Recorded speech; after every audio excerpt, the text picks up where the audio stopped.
દેવભૂમિ દ્વારકા જિલ્લાનો જિલ્લા કક્ષાનો ગણતંત્ર દિવસ ભાણવડ ખાતે ઉજવવામાં આવ્યો હતો। કેબિનેટ મિનિસ્ટર મુળુભાઈ બેરાના હસ્તે ધ્વજવંદન કરી સલામી ઝીલવામાં આવી હતી। અનેક લોકોને પુરસ્કાર એનાયત કરવામાં આવ્યા। ભાણવડથી મનીષ ગેલાણી સાથે અમિત વરુણનો એક વિસ્તૃત અહેવાલ। દેવભૂમિ દ્વારકા જિલ્લાનો જિલ્લા કક્ષાનો ગણતંત્ર દિવસ ભાણવડ ખાતે ઉજવવામાં આવ્યો હતો। ભાણવડ ખાતે દેવભૂમિ દ્વારકા જિલ્લાના પ્રજાસત્તાક પર્વની આન બાન અને શાનથી ઉજવણી કરવામાં આવી હતી। આ તકે ખાસ હાજર રહેલા રાજ્યના કેબિનેટ મંત્રી મુળુભાઈ બેરાએ તિરંગો લહેરાવી સલામી ઝીલી હતી અને સૌને આ ગણતંત્ર દિવસની શુભકામના પાઠવી હતી। આમ તક ટીવી સાથેની વાતચીતમાં માહિતી આપતા કેબિનેટ મિનિસ્ટર મુળુભાઈ બેરાએ જણાવ્યું હતું કે આઝાદીના 75 વર્ષ થયા છે, ત્યારે સમગ્ર દેશમાં આઝાદીનો અમૃત મહોત્સવ યોજાઈ રહ્યો છે। આ દરમિયાન આજે ગણતંત્ર દિવસ હોય ત્યારે સૌ કોઈને આ આઝાદીના પર્વના ગણતંત્ર દિવસની વિશેષ શુભકામના પાઠવવામાં આવી હતી। જિલ્લા કક્ષાના રાષ્ટ્રીય પર્વને લઈને સવારથી જ ભાણવડના વિસ્તારમાં ઉત્સાહ છવાયો હતો। વિશાળ જનમેદની સાથે ગુજરાત સરકારના કેબિનેટ મિનિસ્ટર મુળુભાઈ બેરાએ સવારે 9 કલાકે રાષ્ટ્રધ્વજ લહેરાવી અને સલામી ઝીલી હતી।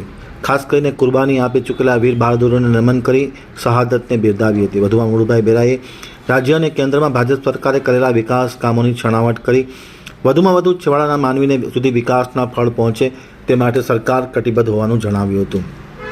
આ પ્રસંગે શહેરની જુદી જુદી શાળાના વિદ્યાર્થીઓએ દેશભક્તિને લગતા કાર્યક્રમો રજૂ કર્યા હતા। સૌને દંગ કરી દીધા હતા। તેમના વિવિધ ક્ષેત્રના શ્રેષ્ઠ કામગીરી કરનારાને કેબિનેટ મિનિસ્ટર મુળુભાઈ બેરાના હસ્તે શિલ્ડ અને પ્રમાણપત્ર આપી પ્રોત્સાહિત કરી નવાજવામાં આવ્યા હતા। કાર્યક્રમની સાથે પોલીસે ડોગ સ્ક્વોડ કેવી રીતે કામ કરે છે તેનું પણ એક ડેમોન્સ્ટ્રેશન બતાવ્યું હતું। ખાસ કરીને વિદ્યાર્થીઓ અને વિદ્યાર્થીનીઓએ અનેક પ્રકારના સાંસ્કૃતિક અને હેરત પ્રમાણે તેવા કાર્યક્રમો રજૂ કર્યા હતા। ખાસ કરીને યોગા પ્રાણાયામના દાવો પણ રજૂ કર્યા હતા। આ પ્રસંગે જિલ્લા કલેક્ટર, જિલ્લા પોલીસ વડા, જિલ્લા વિકાસ અધિકારી, અધિક કલેક્ટર, નાયબ જિલ્લા કલેક્ટર સહિતના અધિકારીઓગણ ખાસ ઉપસ્થિત હતા। તેમની સાથે ભાજપના પદાધિકારીઓ, ખાસ કરીને જિલ્લા પંચાયતના પ્રમુખ, ઉપપ્રમુખ તથા અન્ય સ્થાનિક સ્વરાજ્ય સંસ્થાના પદાધિકારીઓ, ભાણવડ નગરપાલિકાના પદાધિકારીઓ, તાલુકા પંચાયતના પદાધિકારીઓ, માર્કેટિંગ યાર્ડના પદાધિકારીઓ સૌ આ તકે વિશેષ ઉપસ્થિત રહ્યા હતા અને સૌએ આ ગણતંત્ર દિવસની ઉજવણીમાં સૌ સહભાગી થયા હતા અને કાર્યક્રમનું સફળતાપૂર્વક સમાપન કરવામાં આવ્યું હતું। આજે દેવભૂમિ દ્વારકા જિલ્લામાં ભાણવડ ખાતે રાષ્ટ્રીય પર્વની ઉજવણી 24મી જાન્યુઆરી ઉજવણી બાદનો ખૂબ સરસ કાર્યક્રમ હમણાં જ સંપન્ન કરવામાં આવ્યો।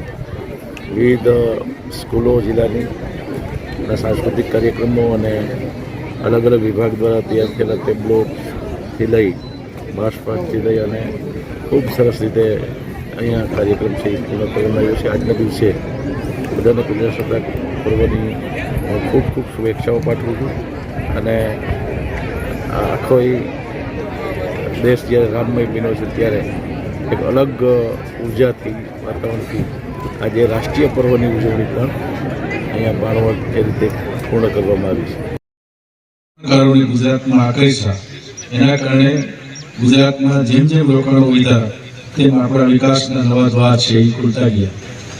આપણે રોજગારીની તકો પણ આપણા રાજ્યમાં, રોજગારીની દ્રષ્ટિએ પણ આપણે પહેલા નંબર ઉપર છીએ।